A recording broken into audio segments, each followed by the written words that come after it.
Okay, let's go. Set and action. It was a long process because every single little thing had to be designed to try to respect the spirit in the Frank Herbert's book.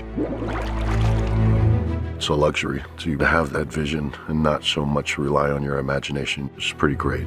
When the camera lands, look at the camera and say, Neil. 3, 2, 1, go. Neil. I think there was an expansiveness to these sets. From an acting perspective, you could just feed off of with ease. It didn't feel like we were shooting on a stage or a studio. I read the script and I can't help it. Images come to mind, like strong images. I create mood boards with references, with little sketches, and I bring them to Denis.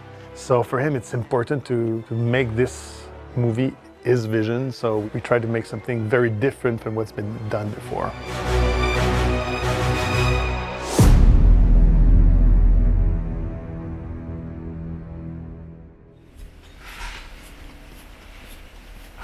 I'm a strong believer that you must build as much as possible because it will influence acting, it will influence the imagination of the actors, it will influence myself as a director.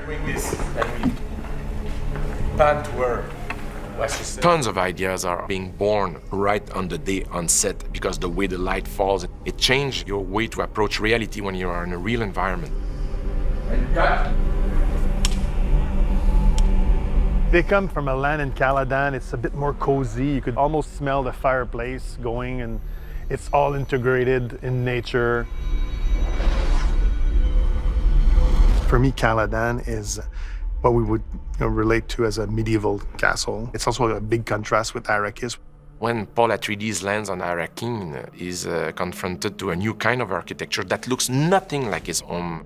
It's designed to resist the worst sandstorm, and the way to deal with heat is like to have like those thick walls and to have like those huge space. Talk about scale. Yes. The size of it needs to be oppressive.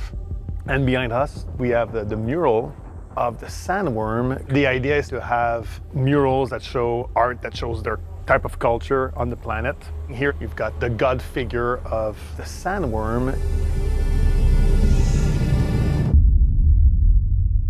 Let me take you to Paul's bedroom, which is a work in progress at the moment. But this is the bed. For me, it was important to have this sense of someone who is being squeezed and could be crushed at any moment. Patrice Vermette had to be very, very creative with space. The set were like transformers, and you can transform them and change them according to the sequences. This room will play 2 rooms. It will be Duncan's room, and it's also going to be Leto's room, and right now we are dressing Leto's room. This is something that Denis and we wanted this place to be a bunker. The residency needs to convey the feeling of a bunker because the wind on Arrakis, they go at 880 kilometers an hour. So it's natural that they wanted to build something that would stand the force of nature. Very little windows or very limited view windows because they want to protect themselves from the heat. Keep, always the coolness of inside a cave. The furniture and the pieces are so bang on, just like the shape perfectly fitted for this room. The carpet, without that carpet, the room, it's just a plain floor. The carpets were made in Denmark by this amazing company that digitally print onto carpet. It was a local company here in Budapest that we went through. So they're real carpets, and then we aged them down as well. It really helps give a cultural aspect to the space. The production design is futuristic, but it's ancient to go wander through those places. I've learned so much on this. It's a beautiful thing. The detail, the art department, hands up to them. It's just exquisite, the work that they've done. It's like doing one of those biblical CinemaScope Technicolor films from back in the day. Action.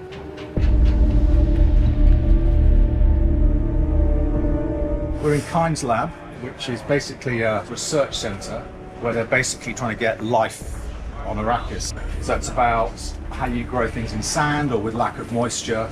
Looked at scientific equipment, weird stuff, and also then just tried to link it in with a reality, like that's the equivalent of a grow light. Denis didn't want anything that looked remotely like it was from a lab that he recognized. Guys are working at the studio for us, made everything. This is just one room, and it's based, I saw early on in my research, Second World War bunkers. It was like one main corridor and multiple circular chambers around. It's an ancient lab, and in the main office, there are ancient writing, but if you look at in the texture, I wanted to have some writing that almost is camouflaged in the texture of the rock. So it's the layers of the past, it's the knowledge from this planet, and it represents the culture that has been invaded by the empires.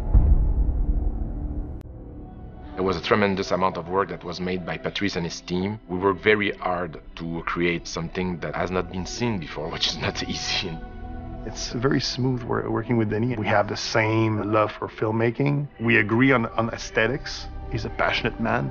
To be invited to work on a movie like this is beyond any dreams. So, yeah, I'm very grateful for that.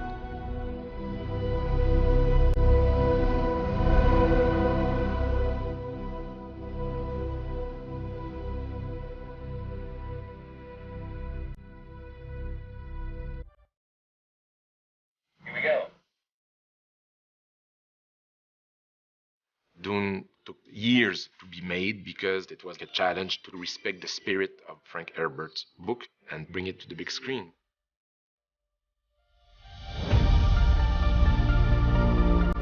Maybe the most important thing of all, I wanted the design to be inspired by nature. The light, the wind, the dust, to feel that these worlds, these were real natural environments. Frank's book, as a world builder, he created this whole epic. Because I knew Denis really wanted to honor the book, so I would sort of triangulate between Denis' words, Frank's passages, and try to inform how to go forward with my designs. I read in Frank's words in his passages that there was 200-mile-an-hour winds, and everything was really designed to deal with this brutal environment of Arrakis. It's almost like solving a puzzle, how to make those into something you've never seen before in a movie.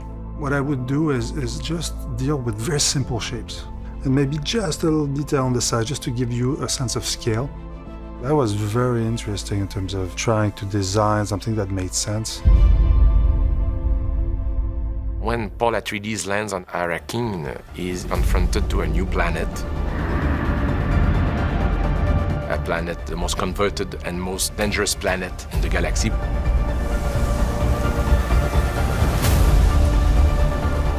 From a color perspective, Denis wanted Arrakis to be harsh and desolate.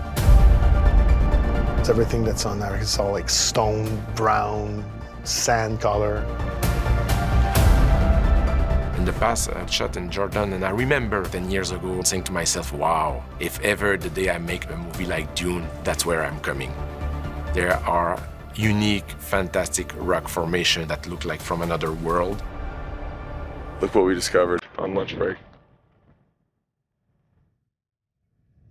I've never seen a desert like that. I'm a rock climber. I've never seen rock like that. The light is absolutely unique in that place. The surroundings, the color of the soil, the sky. It feels like there's very much a spirituality that exists there. When you're on Arrakis, it's a hot, desert, arid environment. So it's a very, very strong light, and it's something you can't reproduce in the studio.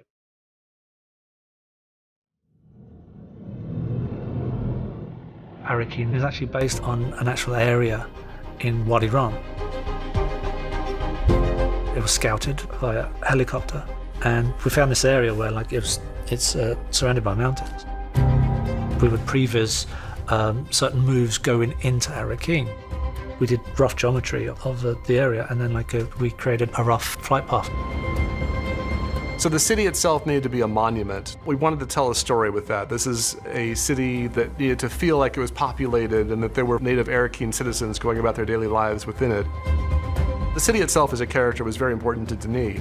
We had an opportunity to let him design his own cameras to fly over the city.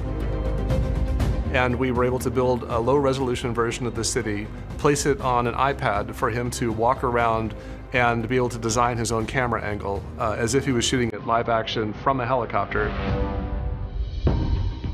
City elements were shot in Budapest. The soundstage were like 2 football fields. We recreated a gigantic tarmac for the Atreyde's landing. So that for the set extension to create the city, we had to use sand screens. We found when you put the sand screen in the negative, it becomes blue. So it's an inverted blue screen. It works really well for when you're out in the desert as well, because you just invert it and you're already in that color.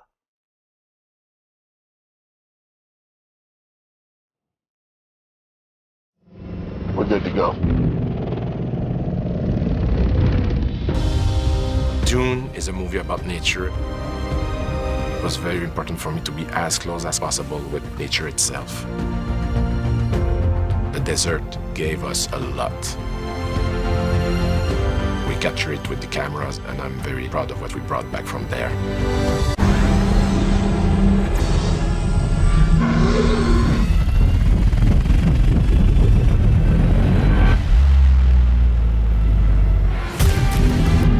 Some elements of the movie are closer to our reality, so the audience can rely to the humanity and to the drama of the characters. And the ornithopter is one of the elements that I choose to go in that direction.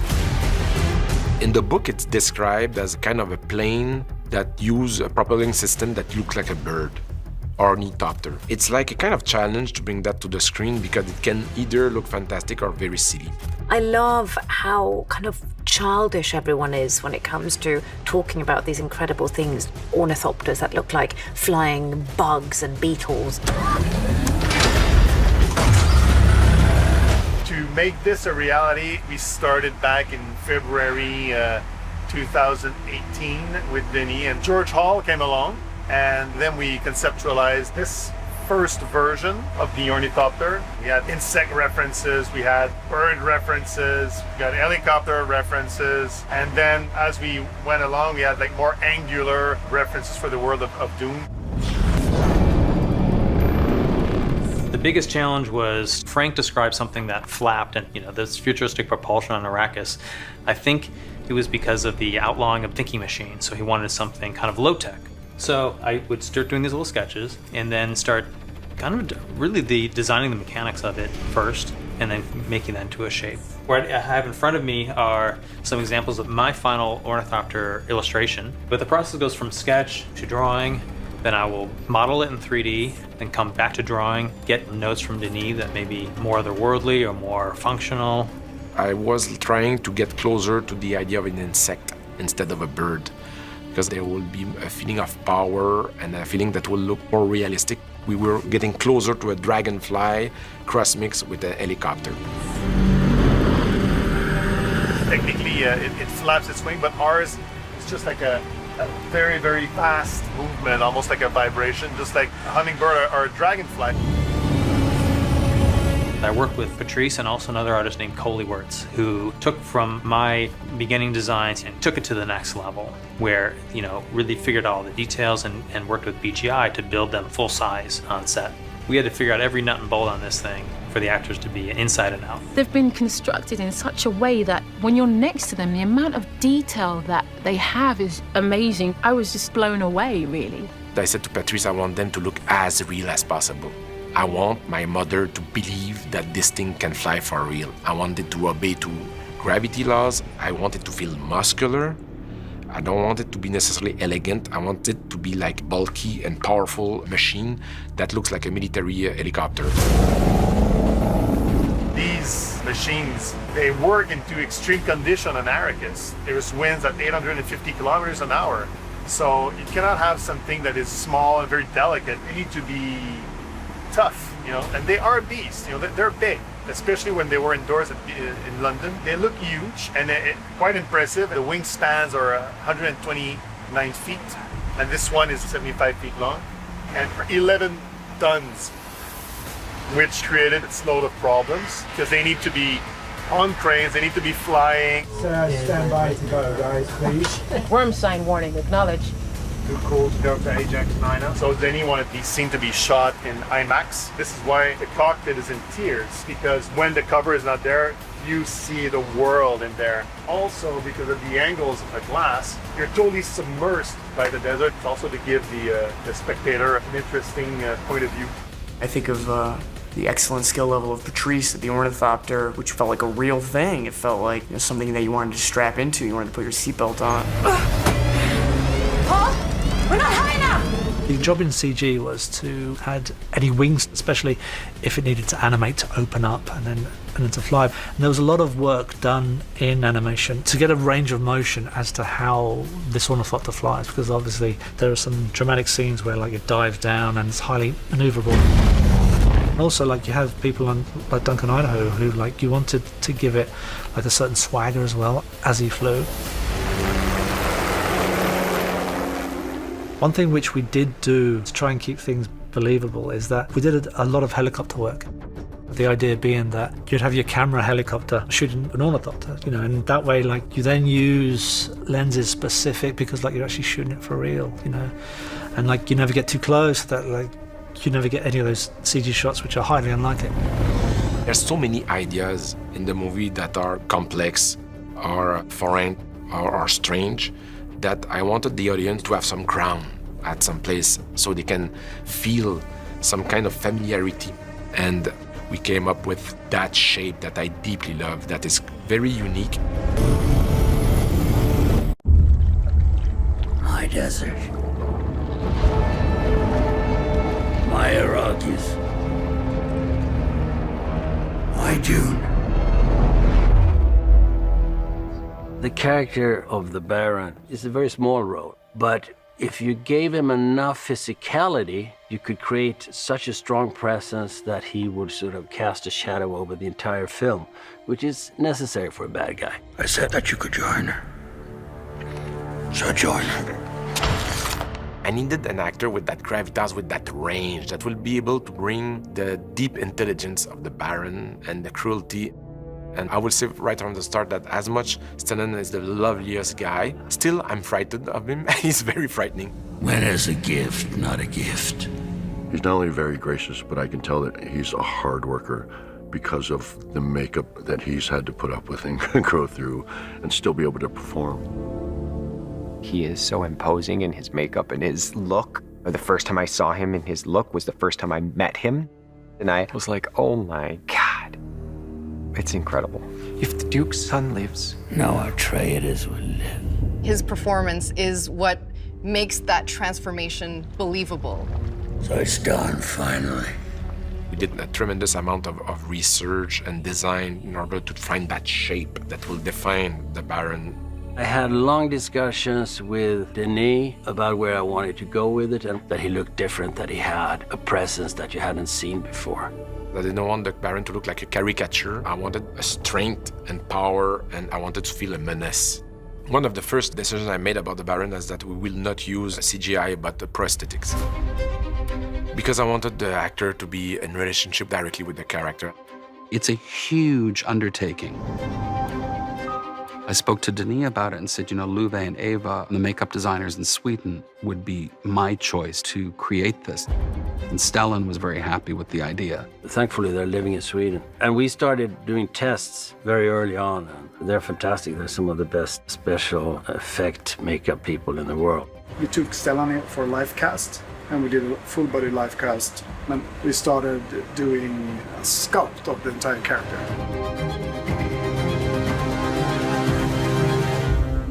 If you have the full makeup, it's 7 hours. And it's physically hard. Mentally, I can do it because it's fun watching them work. So the first thing is, in the morning, he puts the cooling suit on. And then we pull this neck on top of him. It's like a big donut piece that goes on top. And after that, we put this headpiece. The big thing is, of course, the change of the face and the shoulders and all that. That is very, very delicate. I mean, normally, the stuntman doesn't wear it more than 1 hour. No, that's I can easily do 2 because I'm not easy. Yeah, he's a real man. Yeah. And then we put on his undersuit. Yeah, this is the fun part. And and then you have the fat skin on, and then the edges between the skin and your fake hands and your fake head has to be hand painted in, and it's a very complicated process. 7 hours later. A lifetime. It required a lot of patience from Stellan, and I'm still grateful that Stellan didn't complain. Okay, sure, no problemo. And I've never seen his demeanor be anything other than pleasant and gracious, and that says a lot, because I know from wearing makeup in the past that it's just not a comfortable thing. That's very good. And I also think that he does enjoy it. Yeah. He does enjoy becoming the Baron.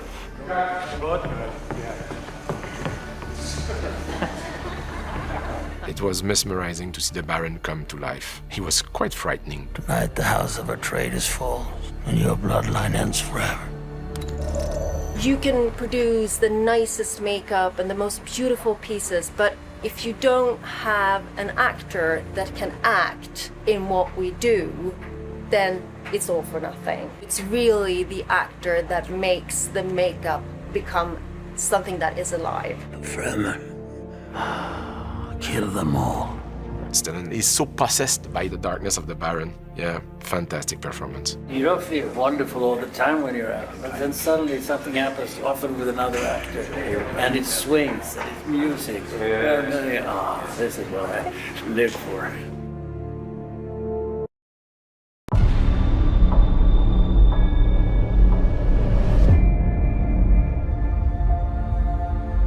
I wanted the costume design to be like from another world. Every single little thing had to be designed with the complexity and style. He didn't want to make a run-of-the-mill sci-fi film. He wanted something more psychological, but it was a big undertaking. The logistical needs of the film were equal to the creative needs, so we really had to mount a small army to achieve this. They did over 200 specialty costumes, some of which were very complicated to put together. I hold at your neck the Gom Jabbar. Remove your hand from the box, and you die.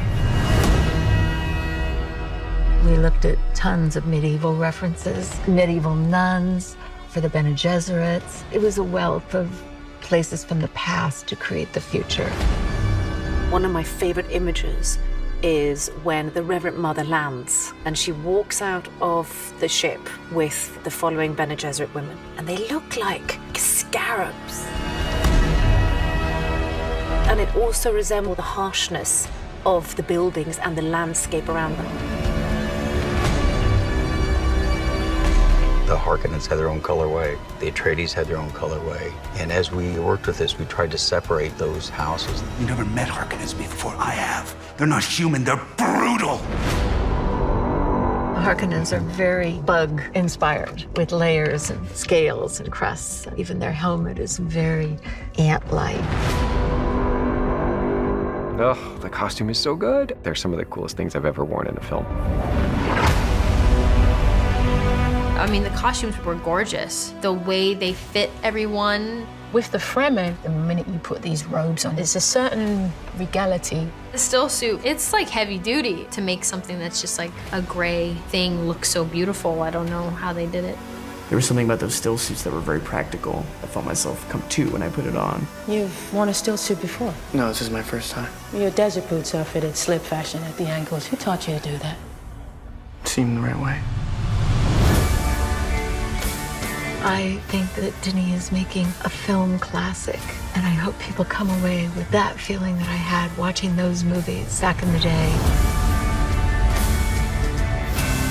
Seeing films of this scope and of this passion, I hope that we've contributed to that in a meaningful way.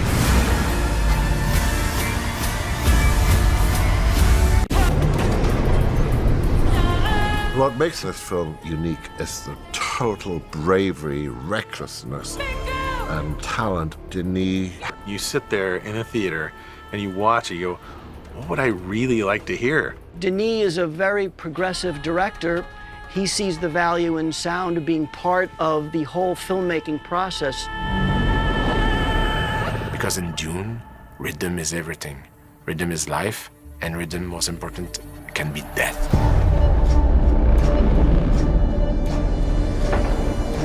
Usually sound is in what's called post-production, but Denis recognizes the value of developing the soundscape as he's shooting the film and as Joe Walker, the editor, is developing the cut.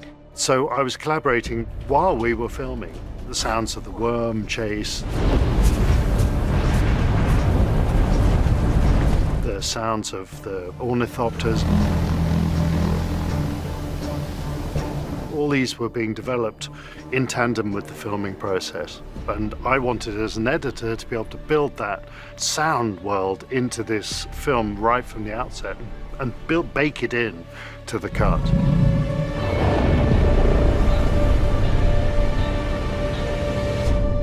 If you approach it in that way and you're understanding his story and what he's going for, I mean, that's what we try to do with sound. You're not doing the normal stuff. You're really going after mood and character development, things like that that would make that come alive. If you want it, make me give it to you.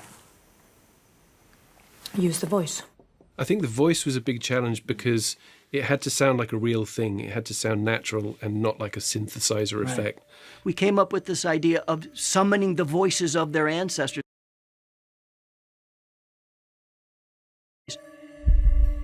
Give me a which would be brought out as he tried to summon his own voice.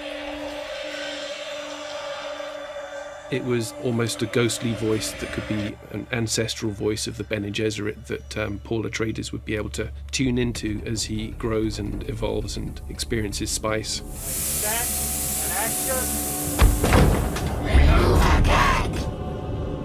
But I don't think we ever fully felt comfortable with it till maybe the last few days of the sound mix. We were in process for the longest period of time on creating the voice.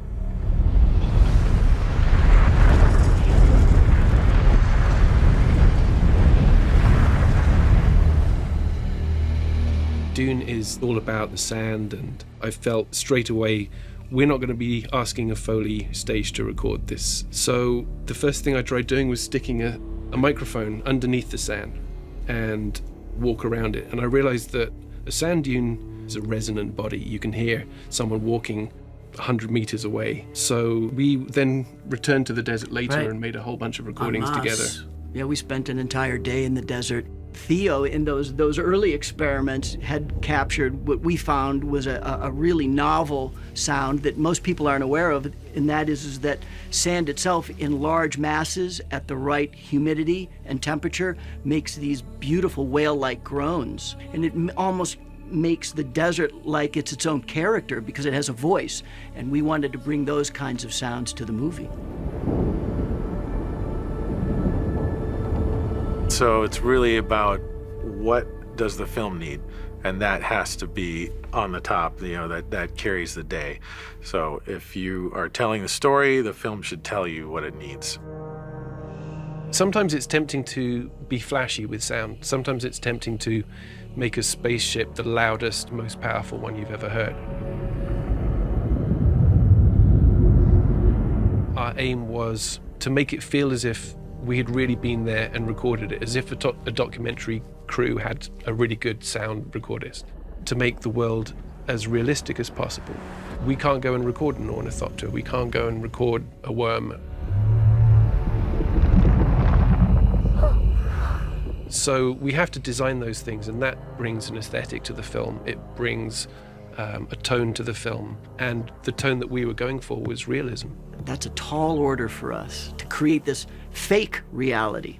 It was always trying to kind of balance sound design and music. You don't really know where one ends and the other begins in this film. In need of a composer, I asked Hans Zimmer if he knew Dune, the book, and Hans answered was that it was probably one of his favorite books of all time. It was one of his biggest dreams to score Dune. So his answer was a big yes.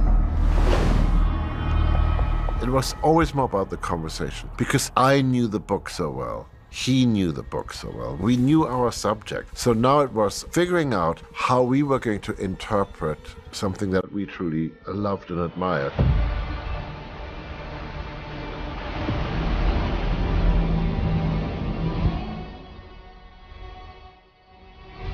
Hans was experimenting, and he did tons of experiments. He created even instruments. He wanted really to put himself in danger trying to define a new musical language.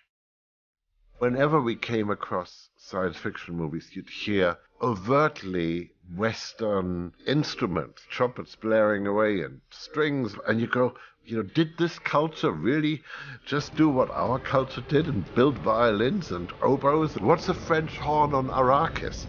And then ended up spending forever making sounds, making instruments, getting people to learn how to play instruments in a different way. Always bringing new ideas to how to compose music. We feel that everything's been done, but that's not the case. He kept saying to me, those sounds cannot be heard before. And so he created new instruments, a new musical language. All the score inspired by the sound of the wind, and the sound of the wind on the sand, and the rhythm too, because the rhythm attracts the worm.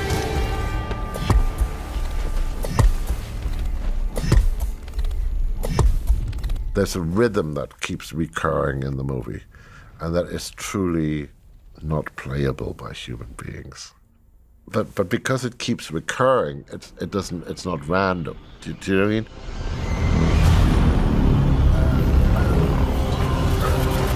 It's designed. It just doesn't make sense. It's not supposed to make sense. And it was recording a person in a way that you can't normally record them, and treating each syllable separately and differently.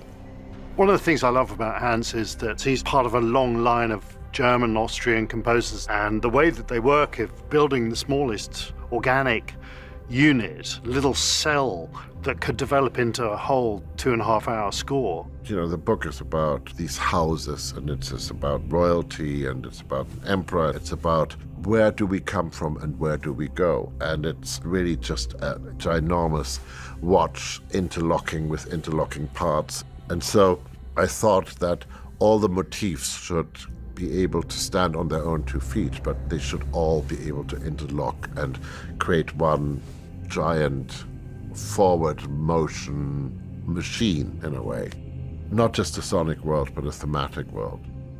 So he's looking for a piece of music that can be used in any context.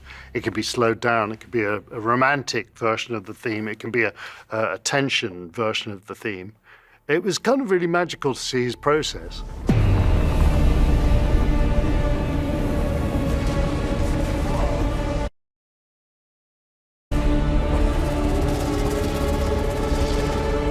Part of what I love about the score is how unfamiliar it is. What he did, especially with the voice and understanding sort of where the voice comes from and the ancestors and these different cultures and the blending of these different worlds, it's incredibly exotic, it's emotional, it's intense, it is wholly original and very specific to the film. Okay, let's try one, okay? 1, 2, 3, 4.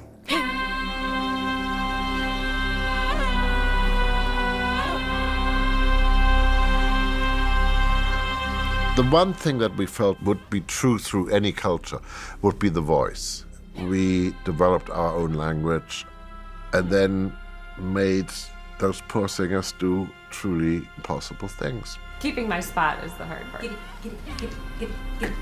But luckily, Laura Kotler is one of our singers, the great Lisa Gerrard, Susie Waters. They're extraordinary perfectionists. When you throw the impossible at them, that's when they get excited.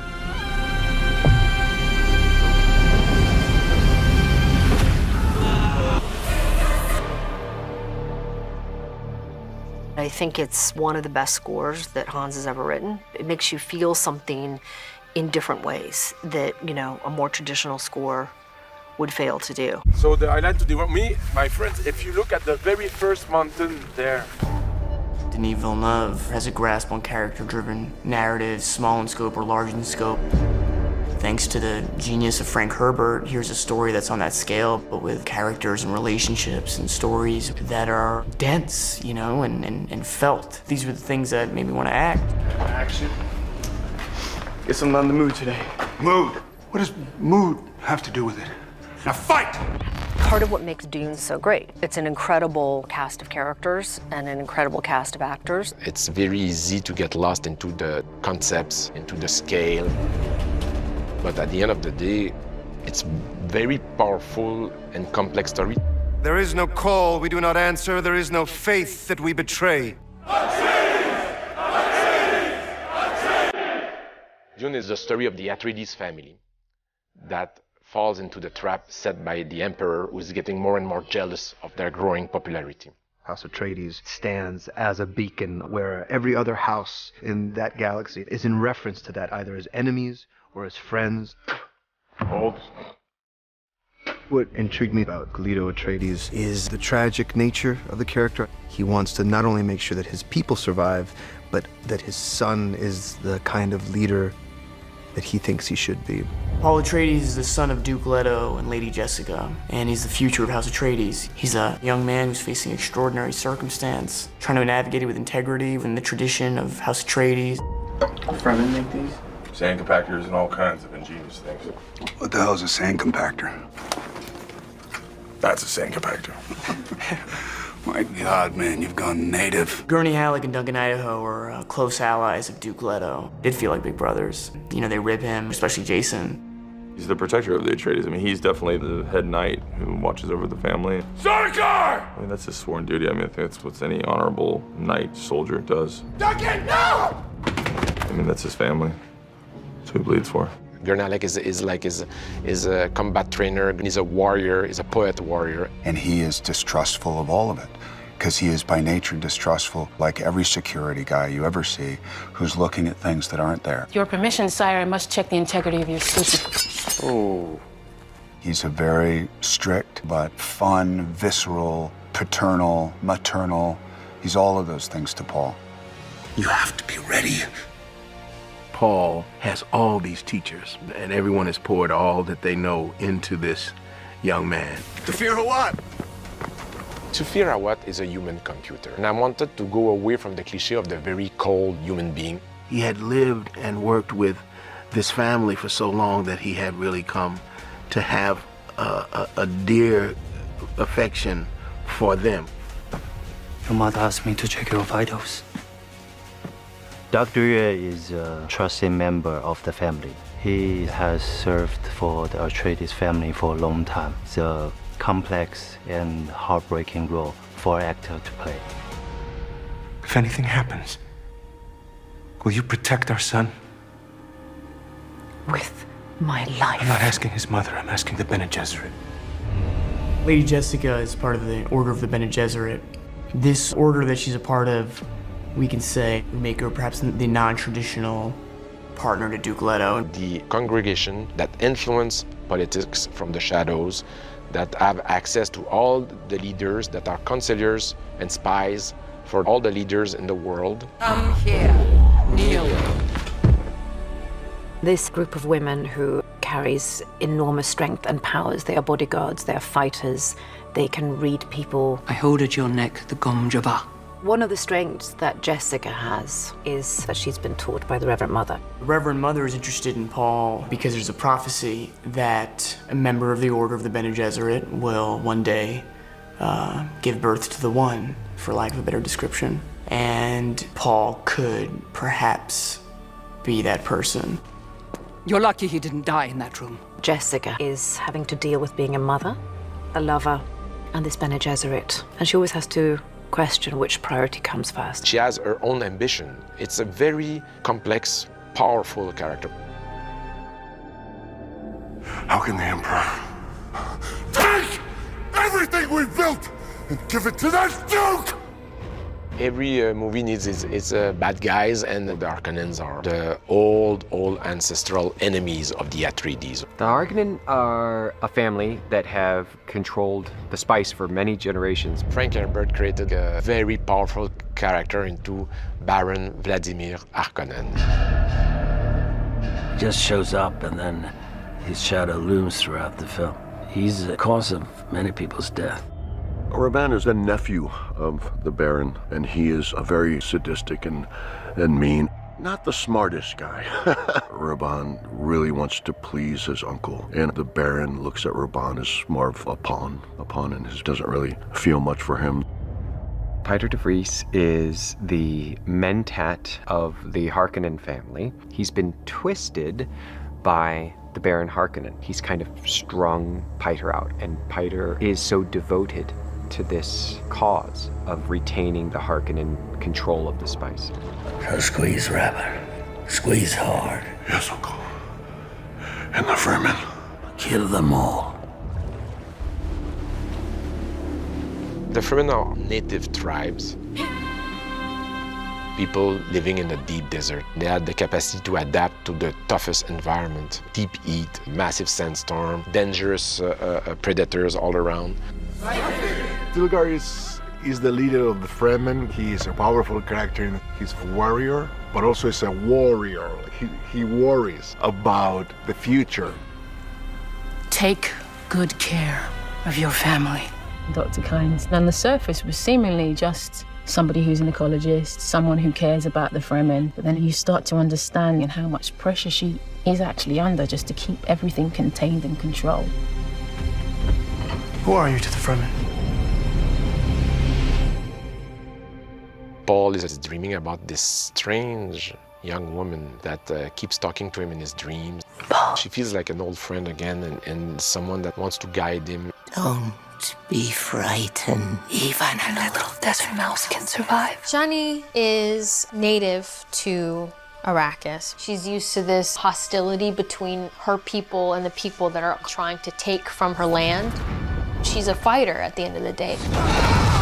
When she does meet Paul, her guard is up. She looks at this person as like, this is a child. But there's clearly something else. There's a glimmer of something between them. I don't believe you're the Lisan al-Gaib, but I want you to die with honor. It's indescribable what that feeling would be of a proximity of physical attraction in dream form that comes with a terrible purpose. It comes with a very intense actualization. So I think Shani represents all those things to him.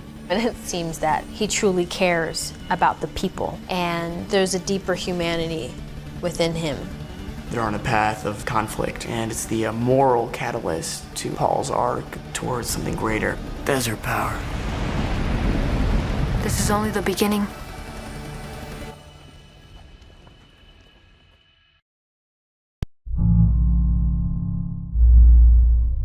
House Atreides. The noble house of Atreides, scions of kings, gods, and legends alike. This great people is descended from Atreus, Greek god of war, and King Agamemnon, ruler of Mycenae and storied warrior of the Trojan War on Earth. Like their forebearers, members of House Atreides are born rulers. Their green and black crest a shining beacon of the galaxy. They are viewed as friends of enemies, but never discounted and rarely unconsidered. We are House Atreides.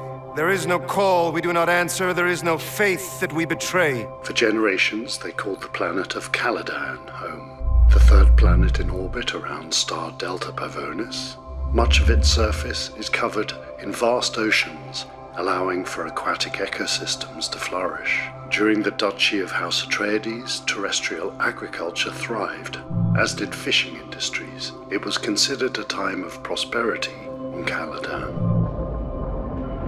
In the year 10,191 AG, in the waning days of Duke Leto Atreides' rule, House Atreides was charged with taking control of the desert planet Arrakis, forcing Duke Atreides, along with his son and heir to the title Paul Atreides, to lead a massive exodus from their ancestral home on Caladan.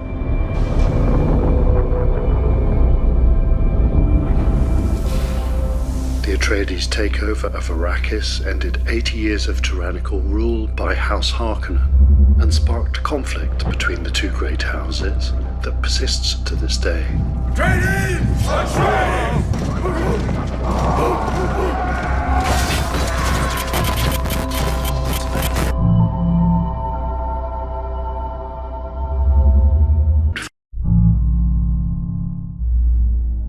The Bene Gesserit.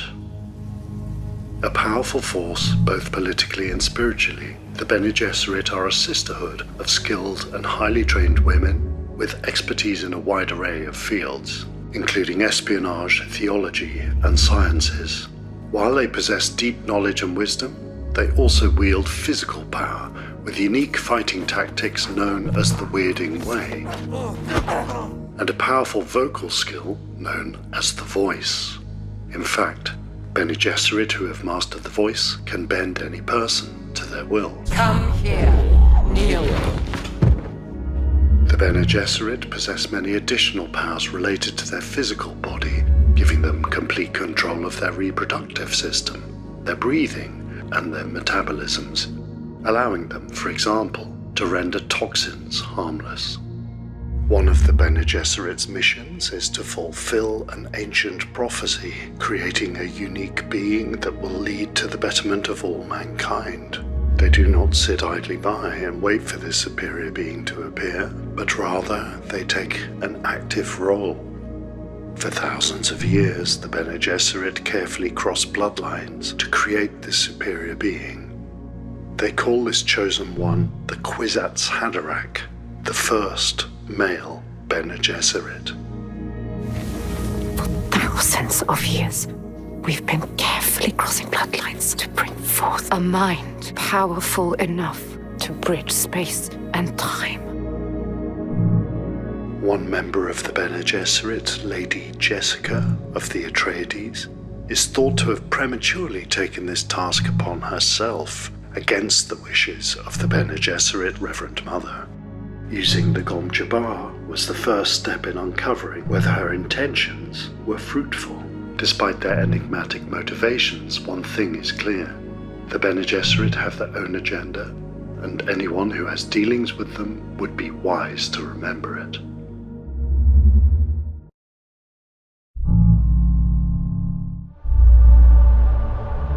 The Fremen.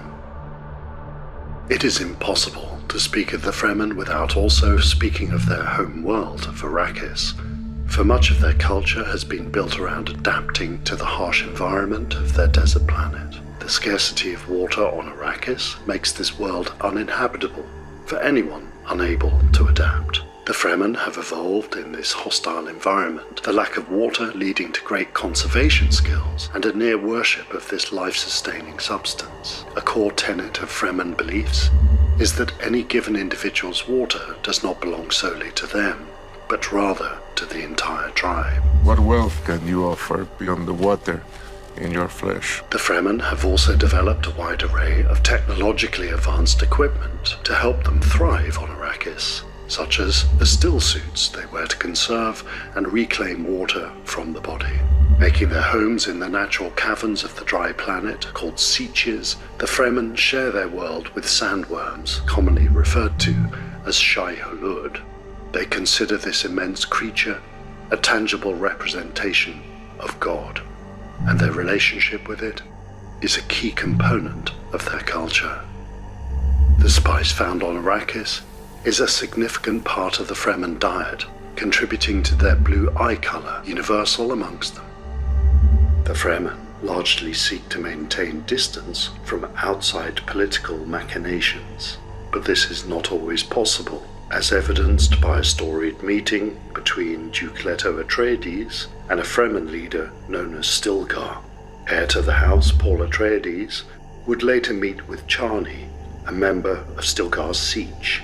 With their tight-knit communities and specific rites and rituals, it is a significant challenge for any outsider to be fully embraced by the Fremen.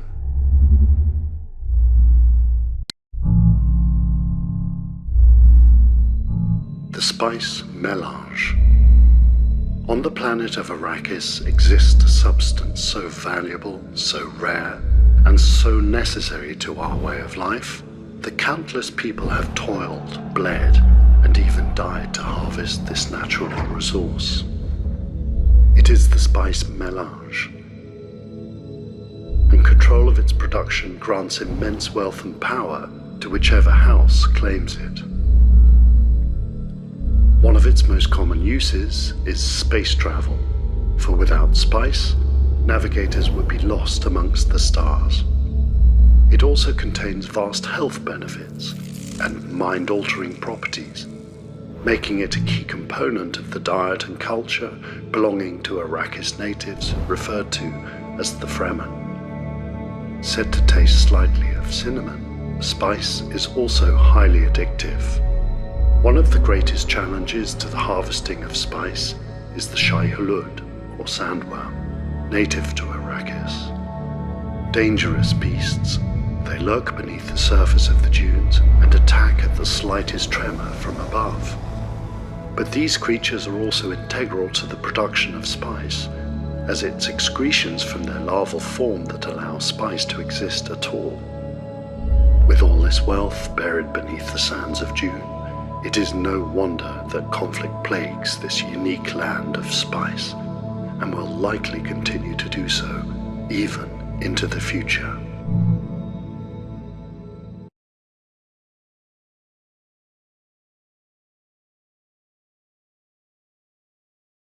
Three, 2, 1, go.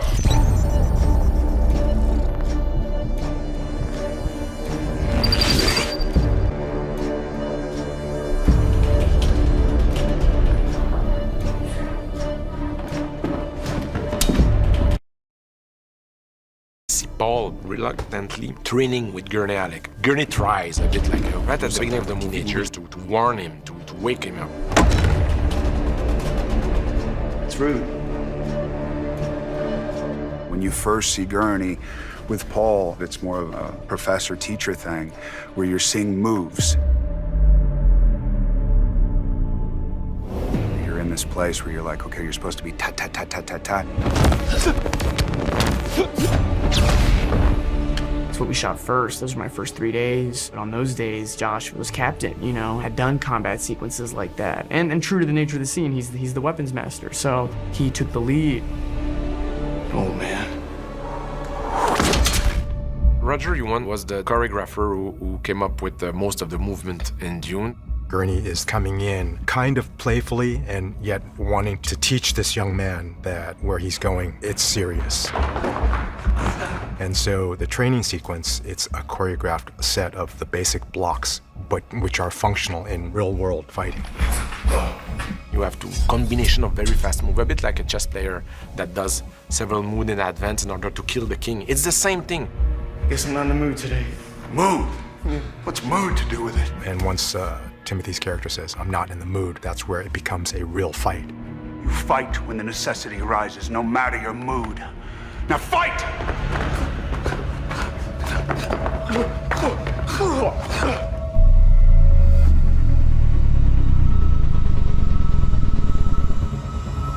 It's a cross mix between martial arts and fencing, where you do a certain amount of movement to distract the opponent in order to be able to bring the blade inside his shield. The slow blade penetrates the shield.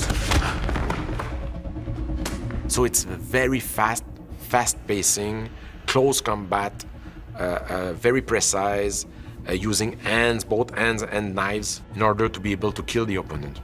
It's a very specific technique that belongs to Dune. Now you can take it away and just send it. Okay, so if that is, you mean like that? Yeah. The Atreides system I based on a Kali and a specific style of Kali, Balintawak, which is very, very short movements because their blades are shorter. So it adapts to that type of weaponry. Depending upon the character and also the actor that is brought in, I would love to make sure that their specific abilities physically are being utilized. What was their background? Even if it's not martial arts, do they understand tennis? Do they play soccer? And try to, in their training process, relate to them in that way first, and then kind of slowly guide them along and go, okay, this is how we do it in fight world now. It took a while, but learning kata fighting with the sticks, you know, and filming myself and then looking at it and actually learning from it and saying, oh, I see I'm too far forward and I need to stand up more, and things clicking along the way. Josh is great. I had a great time with him personally, as well as showing him the choreography. Because you want to show the effect of the sword going in, let them drop to their knees, and then decide to cut. It's a fight that was very difficult for me to learn because I'm just more, I mean, look at me, man. You know, it's like there's no, you know what I mean? The silverback. So I pushed myself very, very, very hard. Roger Yuan, we worked very hard together, and I have big gratitude to him. Timothy was great. He had a little bit of a background in Taekwondo. He's got a dance background, so he has a wonderful memory for choreography.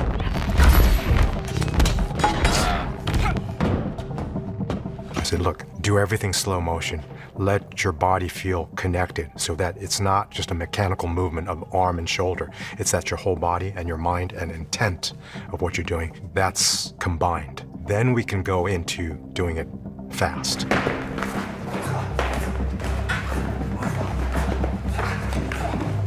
It was quite beautiful to see them evolving through time and to be able to achieve that kind of level of mastery. I have you. Aye. But look down, my lord. You're to join me in death. I see you found the mood. What would you do if your ornithopter went down out here? You wouldn't want to go down out there. It's worm territory.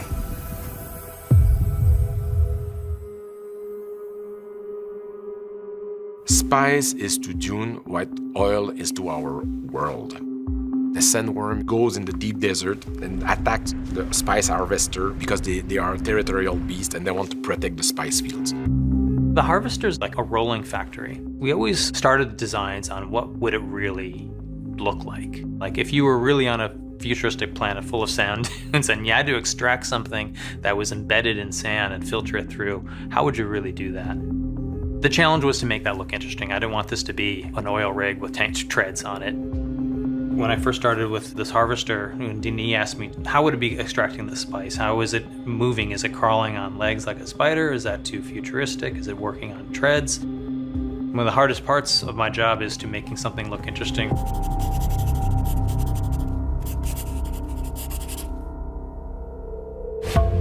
I think we were all expecting that it was going to be 120 degrees and it was going to be miserable, and we're in these still suits and these rubber suits and you're just dying and you're running out in the middle of the sun, and it wasn't. It was very mild and it was fun. It was pure fun because at the end of the day, that is the moment where Paul will be for the very first time of his life in contact with the deep desert and will strangely feel home. Go, go, go, go, go, go! There was a moment Paul was kneeling in front of the spice harvester, and he wanted the kneeling in front of it to be really specific.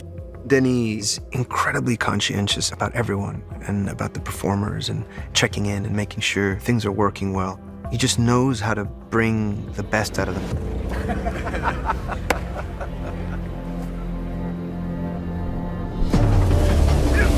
Come on, let's go!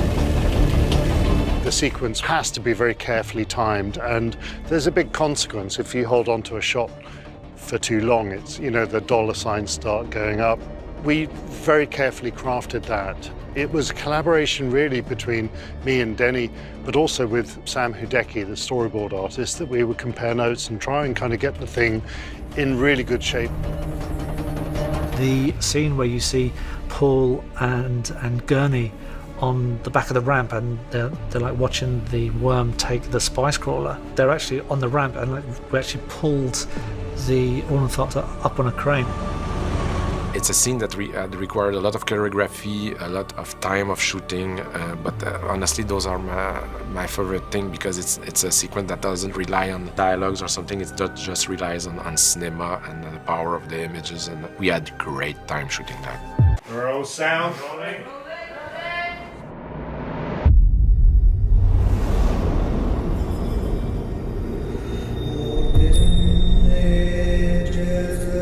Duncan Idaho is one of the greatest sword master in the galaxy.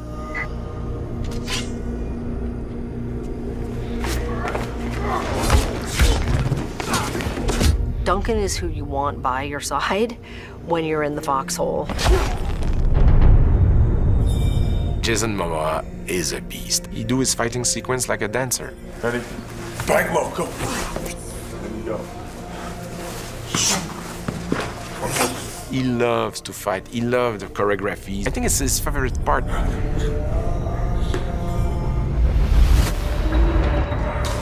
At one point, Duncan was trying to save the Duke, Lady Jessica and Paul.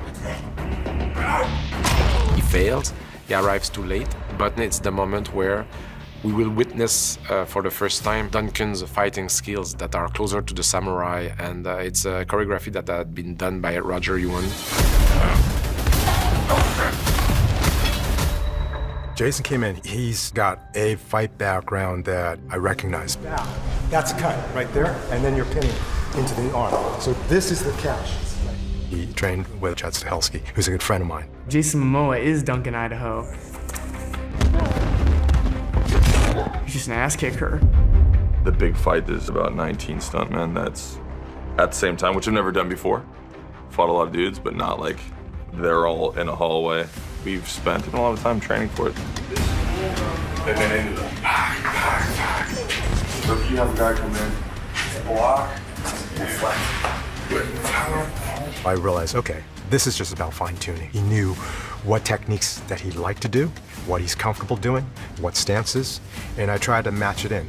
Roger had a certain technique that he brought in, and there's some collie moves that I've never really done before. There's a lot of things I can't do in this movie that only stuntmen can do. That's what's so special about them, and they risk their lives for the craft, for the art, for myself. Denis really wanted to see romantic moments that harkened from the past. And so this is why he's chosen a sword-based weapon. There's something heroic and interesting about that. Slide the camera left right there.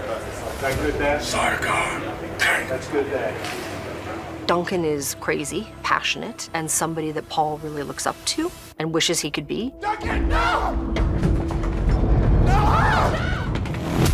His energy is also contagious on set, off set. Close the door. These are guys that have worked all over the world, so they know how to bring in energy. Right. Okay. All right, shooting. Roll sound. Rolling. Smooth, Jay, you got it. Speed. Right. Set. And 3, 2, 1, go.